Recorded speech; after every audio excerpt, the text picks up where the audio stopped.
whenever I am next to a giant body of water, I have to jump in. It's something that I'm drawn to. I grew up in northeast Michigan along the shores of Lake Huron, and so water has just been a part of my life. And even though they said it was going to be icy cold, came out of that trail, saw the water, and I knew I was going to jump in. I was thinking, this dude is crazy. But at the same time, just my feet hitting unfamiliar cold water and just experiencing my surrounding, I felt so happy and like wanted to celebrate the moment. And usually when people are happy or in a celebratory mood, they would faum, and faum was like going choo. So when I saw Daniel, I saw the moment, I was like, this is a perfect choo moment. The beaches here are so different from beaches anywhere else I've ever been. You have these enormous rock structures that have been carved by thousands of years of violent waves just reaching out of the ocean. Olympic Coast National Marine Sanctuary has a wide diversity of habitats. We have rocky intertidal zones, we have sandy shores, we have kelp forests, and the diversity of life is pretty amazing. If you look closely enough, you might be able to find small creatures hiding within those other organisms. It's important for us all to come together and explore the sanctuary site that we're in, and it also helps set the stage for this workshop and for what we're going to be doing.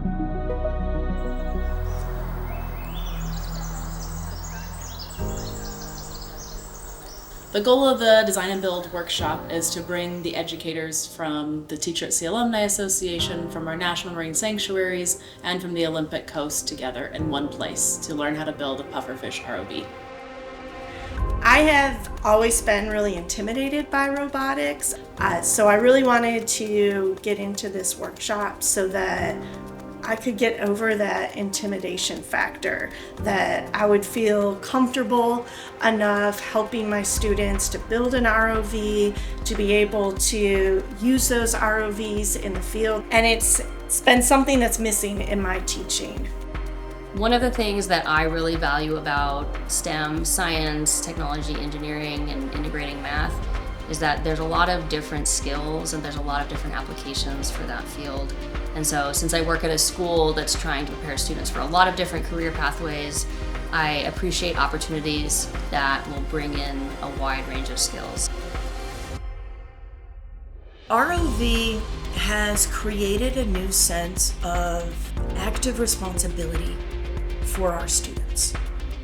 It has created a sense of pride and a sense of achievement that our students didn't have before. What's even more powerful about that is they have now tackled robotics and engineering and electronics, and before that was not conceivable.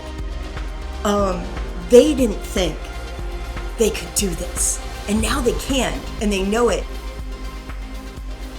The thing that I love about the ROV application is I can connect the things I love about the ocean and the natural world to this idea that like anybody can do science, anybody can do technology, and anybody can be an engineer.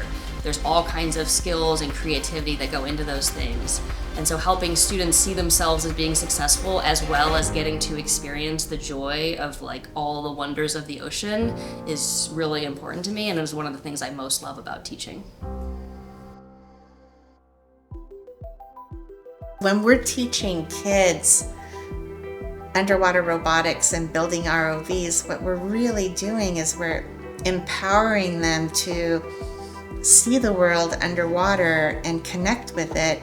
And inevitably, there's going to be this moment where they recognize through seeing the creatures, they have this moment of recognition where they realize they can be the stewards of the waterways. One of the most exciting things about being at the workshop with educators from all over the country is that everyone's coming from a different teaching context, everyone is teaching different types of classes, everyone has different teaching experiences, and so hearing everyone else's situation and how they're thinking about using an ROV really pushes me to be more creative in how I think I could use this in the classroom. There's really no substitute for in-person relationship building and knowledge sharing. We're doing many of the same things in different parts of the world, but what we can do to help each other out, share resources, and encourage each other, I think really will have lasting effects throughout the sanctuary system.